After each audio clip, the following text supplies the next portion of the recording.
It's Nolan.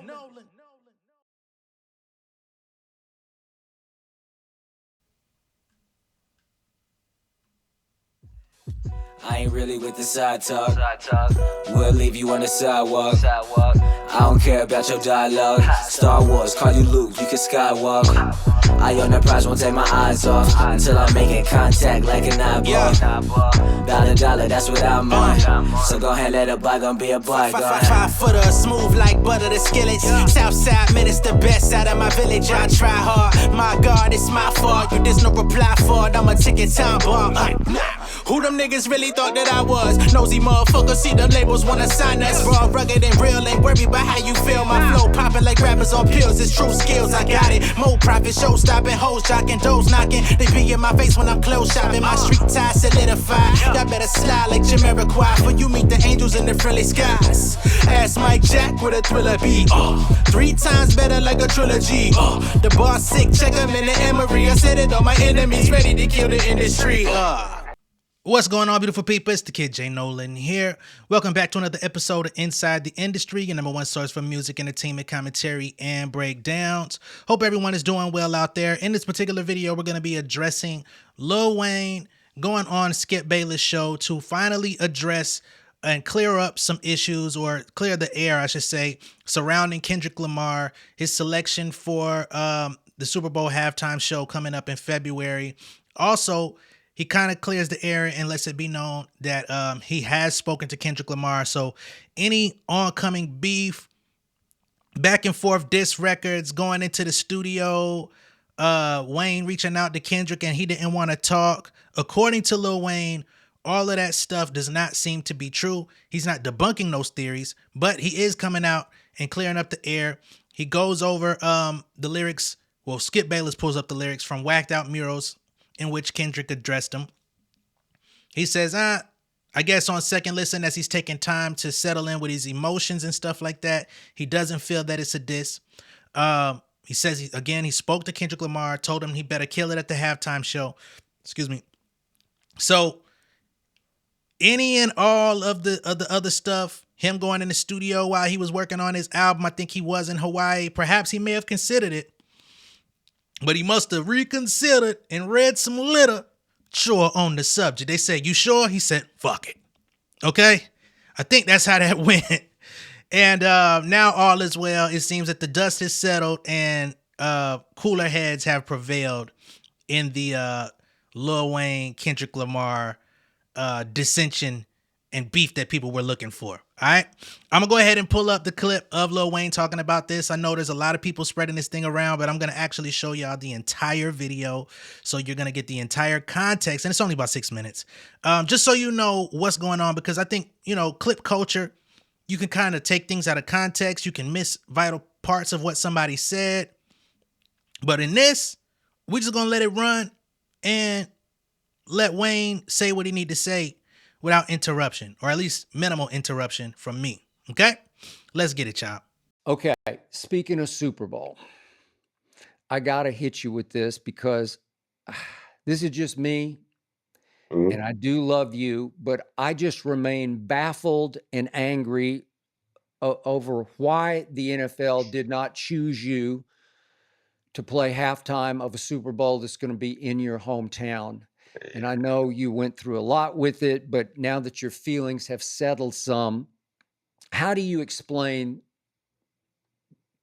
they're choosing not to ask you? Well, so I'll give you two, I give you both. So when I give you my general answer and then I give you the personal answer. So Right? generally, I explain it. Generally, I just believe that, they, for whatever reason, I believe that it's over my head. Yeah, Meaning I can't, I don't know why, I got period. it. Yeah, obviously, I believe that it'll be perfect. It's perfect, but I do not know why. But personally, the person I am, I straight look at it like you ain't there. You ain't there. You got to get there. You got to get there. Oh, But hey, you know how we skip. but You know how we you got rock. there a You long gotta time have it. ago. You Come on, know. man. I mean, you're the GOAT. And it's New Orleans. It just makes Yeah, I no know. sense to me. I don't get it. Their politics played. I don't know. That's another part of it. I think there's things that I can't control involved in it. So it is what it is. Are you better with it now than you were when it first hit? No. You seem better because I know at first you were pretty torn up about it, as you Yes. should have been. Doing talking to people that matter, talking to people that care about me, they telling me things that, telling me the truth, telling me the facts, and dealing with living, accepting the facts, embracing the facts, and moving on. Okay. And you still, you're saying you got to get better to earn the right to be on that stage? I want to, this is what I told myself. I said, what I told myself, I told Mac, I told Fabe, but this is what I told him. I said, you know what? Your managers, yep. Mm-hmm. Yeah, I said, I said, I want to get to the point where I'm undeniable. Yeah, I undeniable. want I them to love be able that. to, Love that. I want them to Yeah. walk in there and have 10 other choices. And whoever's in charge say, no, Okay, no, I love that. you have to go Yeah. with him. That's not the end of the clip, but I do want to at least give Wayne a little bit of credit. This is what we should have gotten from the beginning. Doesn't matter what your personal feelings is. You know what I mean? You come out and pout like a kid when you're a 40-year-old man and somebody said, what about, why does this age matter? You're acting like you're talking about Kendrick being so much younger. No, I ain't got shit to do about Kendrick age. It's all about Wayne.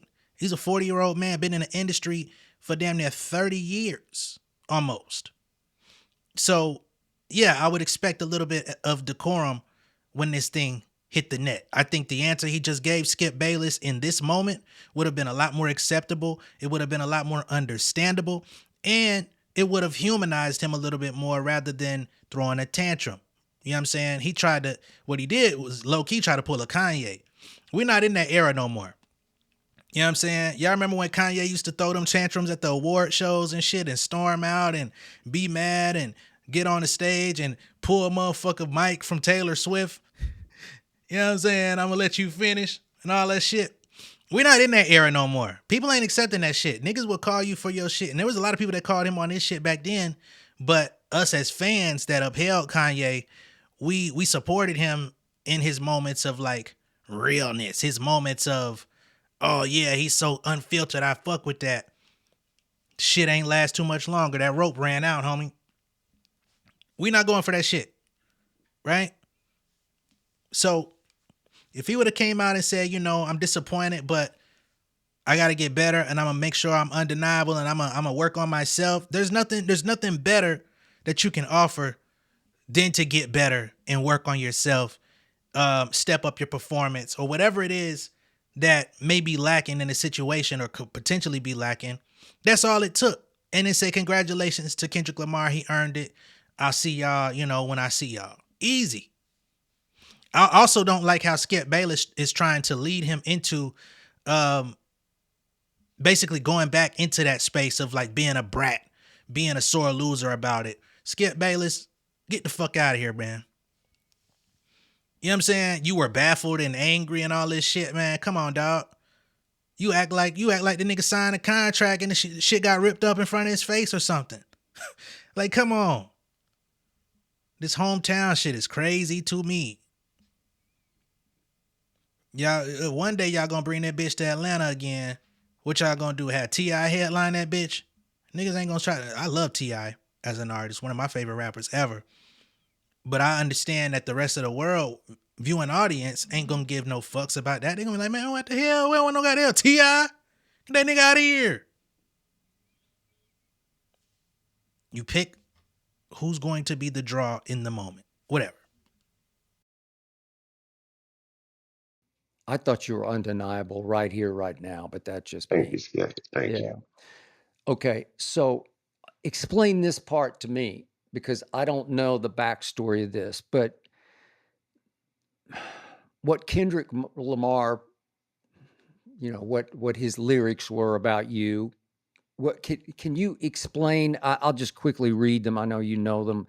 I used to I bump that actually Carter don't. 3. Okay. I I used to actually bump don't. that Carter 3. I held my Rolly chain proud. irony, I think my hard work let Lil Wayne down, from Kendrick Lamar.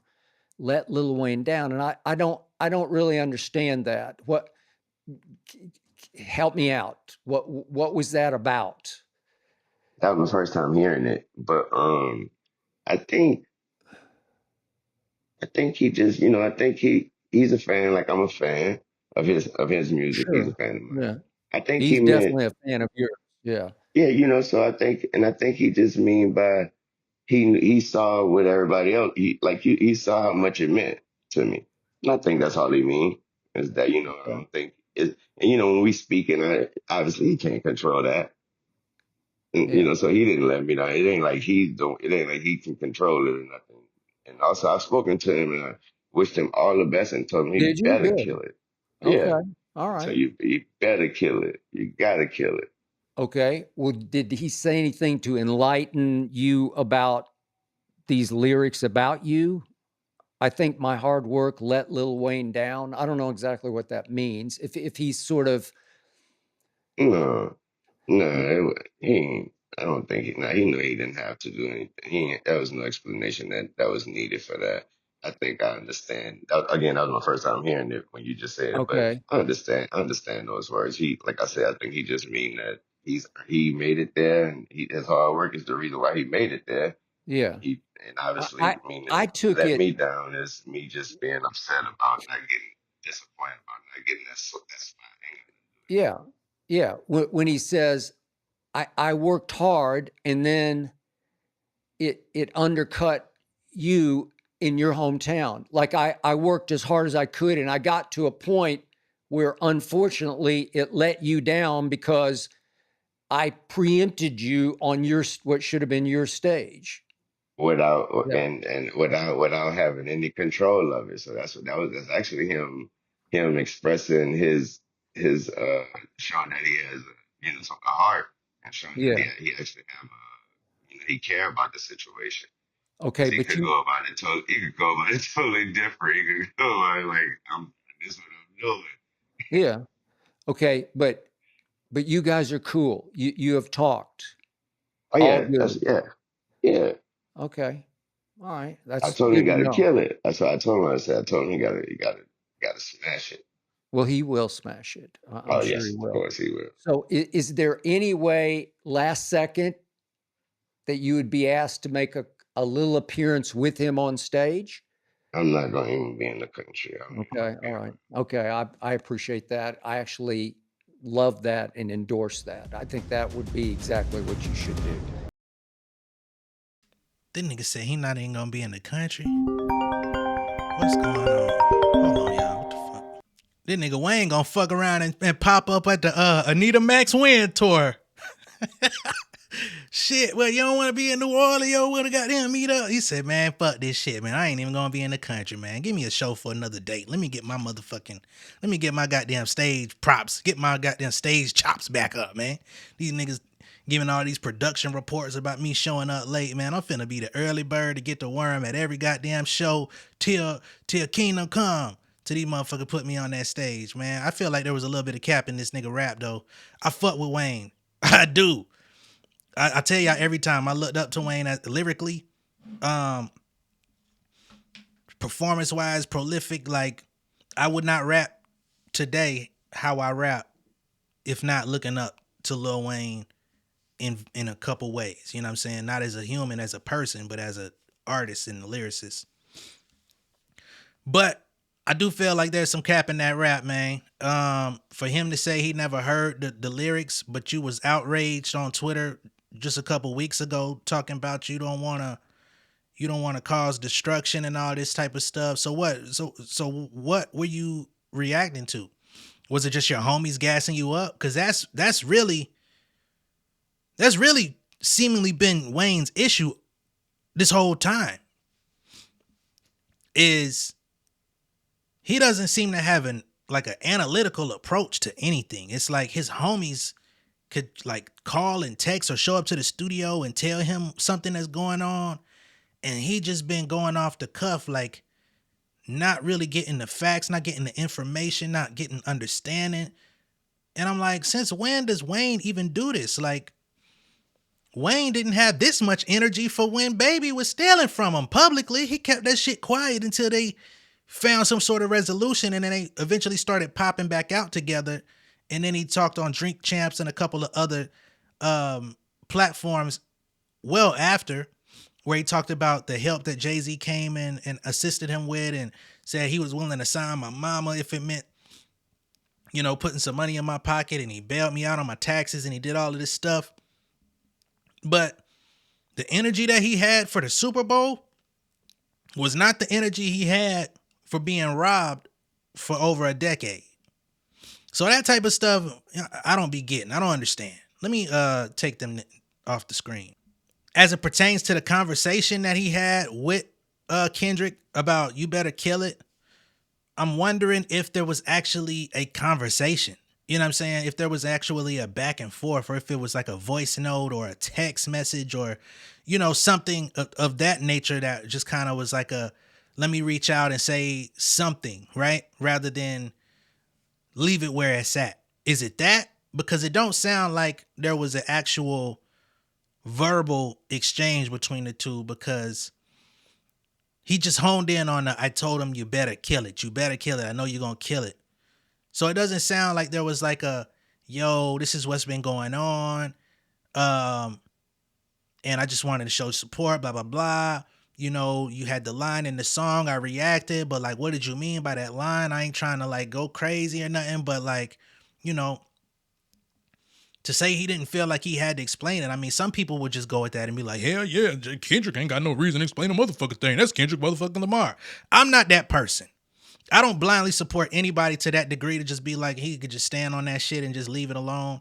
Like, as a human being, if y'all gonna have a conversation, I'll be like, yeah, man, you know, the line meant this or that, or the line could mean whatever, you know what I'm saying? Or even if a nigga came and said, yo, was you dissing me? And you say, hey, nigga, it said what it said. I would take that even. But for it to just be like unexplained, but then you're doing interviews still acting like you don't necessarily know what it means, like you ain't never heard it before. I don't know, man. It's damage control, but it's still not, it's not effective, because the lack of transparency, not that you have to tell us all the details of your conversation, but just a lack of transparency. It seems a little bit like an unrealistic type of conversation, especially with all the tension that was brewing and everything that people was looking for, even on both sides, right? Even Top Dog was like, yo, I implore you to stand down. Cause shit, you think y'all saw something. If this nigga gotta go against his so-called idol, shit has got to get real bad. So I would have appreciated just a little bit more from Wayne, but you know, it is what it is. He says he's still not doing better about the news, but his spirit does seem to be a little lighter. He's putting the responsibility on himself to improve, to get his stage show more tight, to maybe step up his business and his work ethic and acumen. All of those things I salute. But, you know, it's almost like how they describe deposition and stuff like that. When Dame Dash was talking the other day, right? Like, yeah, you say that, but then as more questions came in from Skip, it was like the lack of information just kind of held on to like, yeah, I told him he got to kill it. He better kill it. I know he gonna kill it. And it's like, all right, nigga, that's great, but what else? But I will say, I do appreciate Wayne acknowledging that he's a fan of Kendrick. I mean, we all know that he is. That's why he wanted to work with him. But in 2024, you know, wasn't so sure if he was going to continue to stand by being a fan of Kendrick, especially when he already took out his homie, Drake. Then we had that They Don't Like Us thing on stage. A lot of people felt like, I don't know what the hell that was. He had the OVO chain. He got up there screaming, they don't like us. Some people may have interpreted that as he was riding for Drake, but I don't know what the fuck. Apparently they've been playing Not Like Us. The DJs have been playing that at Wayne shows. So I don't know what the hell, bruh. But I appreciate him, at least in the present, acknowledging that he's still a fan of Kendrick. He didn't elaborate on that too much, but he did say, I feel like he's a fan of me the same way I'm a fan of him. So at least at the end of the day, the drama, the tension and all of that, at least in this moment, has died down. Let me know what y'all think of all this down below in the comments. Be sure to like and share this video. If this is your first time seeing me on YouTube, go ahead and subscribe to the channel, become an insider. And I'll catch y'all on the next one. In the next one, we're going to get into this whole Jay-Z, Alex Spiro press conference. It's very deep, very detailed, and we're going to watch the whole thing because Alex Spiro just put on a... That motherfucker was acting like he was in the courtroom. I'll be back shortly. All right? Catch y'all in a minute. Peace.